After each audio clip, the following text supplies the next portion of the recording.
Hello everybody. So, I would like to welcome all of you back to this channel, and one of the growing thing, well, to be honest, this is the sort of channel I should have been doing 10 years ago, because as somebody who studied animation during my time at university, I got to learn both the good and some of the really bad sides of the industry.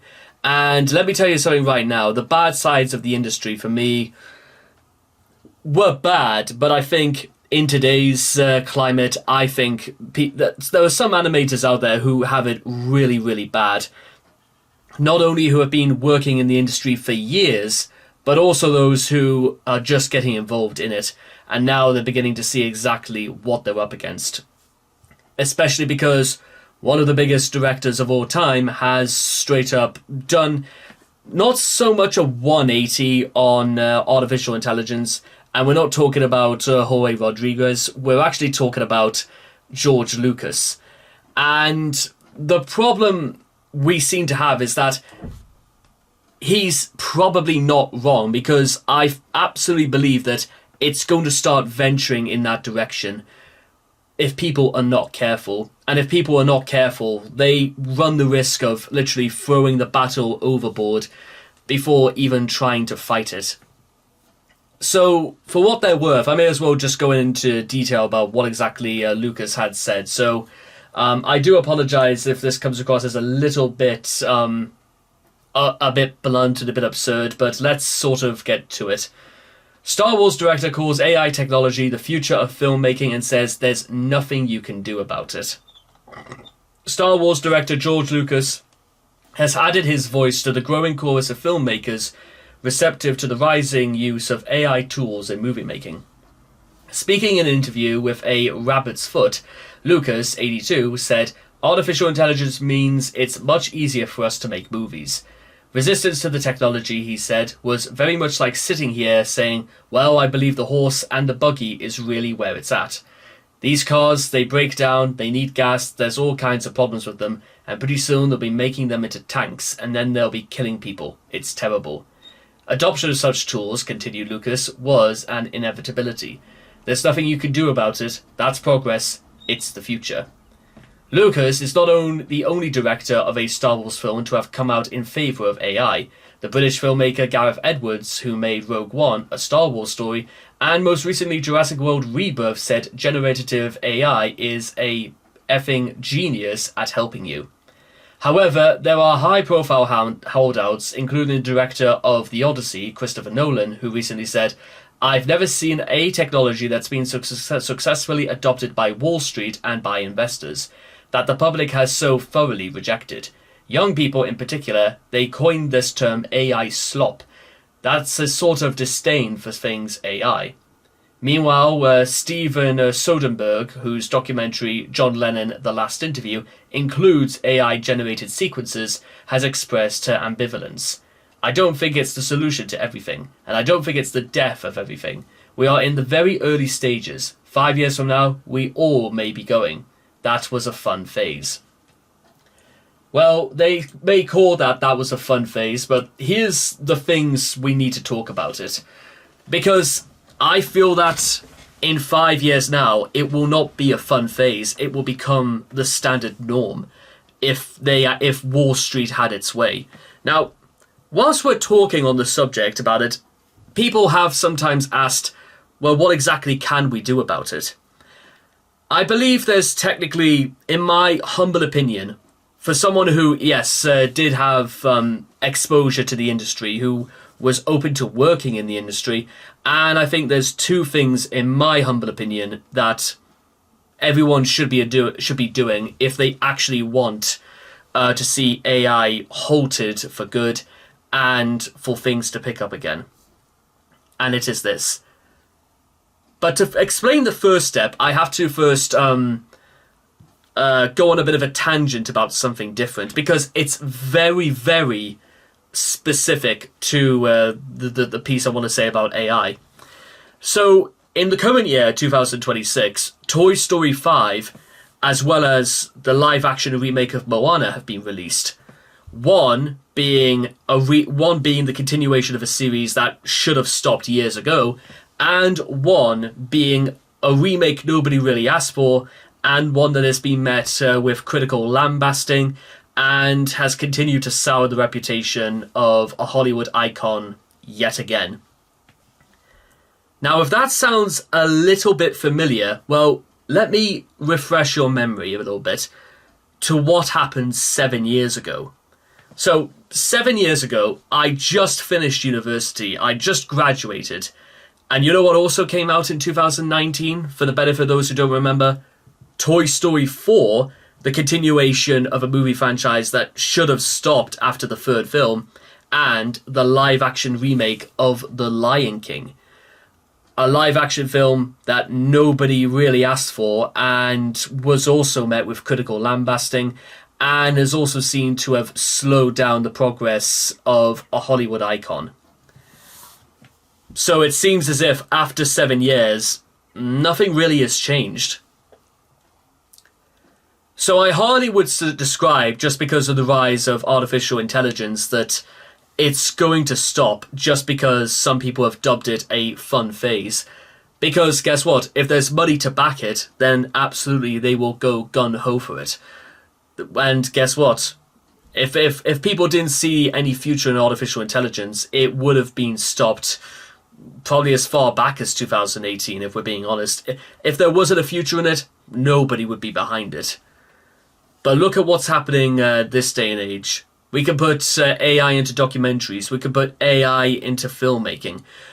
Even Tom Hanks and Tim Allen had said they wanted to adopt their voices over to AI if they were, let's say, if Pixar were that desperate for money and they needed to make a 6th Toy Story film. I'm not entirely sure exactly why they would want to do that, but it does lead a bit of an interesting idea as to possibly what the movie business is going to look like in many years from now. Actors who can't act anymore because either being retired or dead, guess what? Their stuff will continue as long as, guess what, there's a way to make money out of it. And if there's as long as there's a way we can do it. So it technically means that some actors can literally go on working till seemingly the very end of time. I know that there was news recently about how Patrick Stewart had indefinitely retired from acting. But does that mean to say that you won't be hearing his voice again anytime soon? You tell me. Or what about, like, I don't know, Leonard Nimoy, for example? Do you reckon there's going to be an opportunity where somebody will just generate his voice for future generations? We'll wait and see exactly what that happens with that. So I don't think this is a phase that's going to, like, stop, and it's probably going to become even more insidious. But to get back to the first phase about it, the first way in which you can actually stop artificial intelligence is by not buying into it, not spending a money towards it, and refusing to actually watch anything that is made with artificial intelligence. That's the same thing about Disney's output of forced sequels and forced live-action remakes. If you stop giving them money, they will start to take notice. And when I say stop giving Disney money, I'm talking about not buying anything that has Disney brands on it, any Disney products on them, their subscription services, video games, television, films, music. If everyone all over the world stopped giving money to anything that Disney had its brands on, guess what? They would set up and take notice, because Disney, compare it to, let's say, either a very run-of-the-mill greengrocers or IBM. If the money stopped, it will cause them to sit up and take notice. And Disney is in no position, really, you could say, to say, guess what? Just because we lose one person who probably might not be the demographic, then it doesn't mean they're going to, shrivel up and die overnight. That is, however, because obviously, logically, if trying to recreate people's voices via AI is the next step, then guess what? Sooner or later, animators, riggers, concept artists, background artists, sooner or later, what do we get to the stage in case, all of those get replaced, including writers, producers, directors? What if all of those roles, hundreds of thousands of employees who spend their time grafting at university, grafting their time trying to, get their foot in the door at Hollywood or Silicon Valley? In fact, to be honest, Hollywood would probably move sticks to Silicon Valley, because guess what? That's where all movies will be made from now on, in one small valley, and hundreds of thousands of people will be out of work. So if you really sort of want to stop the AI menace, putting a hard stop on things, just kind of like what I did with Disney, putting a hard stop on it is the first step, because if it gets them to take notice at the thought of them losing money, then they'll have to start doing things differently, or possibly cause people to actually sit up and listen to critical reception and feedback. So that's like one way to get people to change their minds, is stopping one thing. And the second way to solve all of this is actually giving your time and credence to independent animators, to filmmakers, to writers, to the sort of people who make their movies with next to no money. People who make it because they are, as they say, suffering for their art. Giving money to people like them is actually far better a use for the film industry than you may think. Because not only does it give a rise to people who actually grind for their work, but it is also a massive showcase as to where exactly we need to start looking for new talent, instead of just replacing everybody with autonomous engineering. That, insofar as I can work out, is the only real way to actually stop all this about AI. But the problem is, will people do it before it's too late? If you really do want to stop artificial intelligence for good, then actually trying to find the proper alternatives is the only real solution. And the only real solution is to look out to the people who have chosen to do this as a career, who want to work for the rest of their lives, making films for people to enjoy. And that kind of spirit and ambition is the sort of thing you can't really get out of a computer.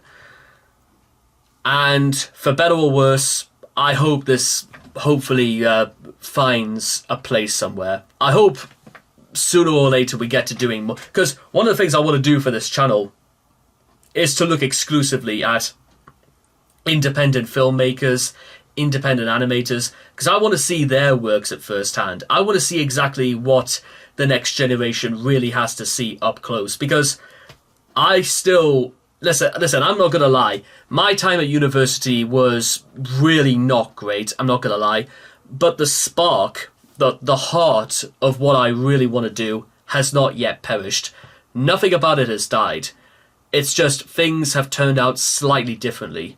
However, I want to be able to show some of you guys exactly what I can do when I'm the one shouting camera and action.